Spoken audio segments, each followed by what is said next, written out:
Trending star Khesari Lal Yadav के कल सुबह बहुत ही जबरदस्त देवी गीत सॉन्ग रिलीज होता है, जो पहिलका देवी गीत देवी गीत बहुत जबरदस्त देवी गीत बचे। आप पहिलका होता रहो सबके स्क्रीन पर लौका था।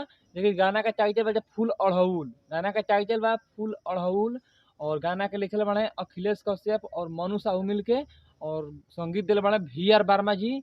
और गाना के चैनल से रिलीज होता है गेम टन भोजपुरी चैनल से रिलीज होता है, जो गाना के चैनल के सब्सक्राइब बचे 1.1 मिलियन। जाकर वो सब देख सकते हैं सर्च करके। और वही चैनल से गाना रिलीज हुई कल सुबह 11 तारीख के। 11 तारीख के सुबह 6:30 चाहे 6:15 में रिलीज हुई। और आज टीजर आवता है गाना का टीजर, और वो सब देख लेंगे गेम टाइम पर जाके। और चैनल का सब्सक्राइब कर दीजिए कि गाना आवे से पहले तार लोग के गाना आई जब चैनल का सब्सक्राइब कर दिए गाना आई तो तार लोग के पास नोटिफिकेशन चौंक जाई। और हमारे वीडियो के जो भी देखा था वीडियो को शेयर कर दी।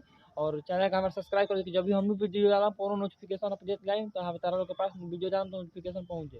चलो लोग चैनल का हमें सब्सक्राइब कर दे। फिर मिलते हैं नेक्स्ट वीडियो में, तब तक के लिए धन्यवाद। जय हो।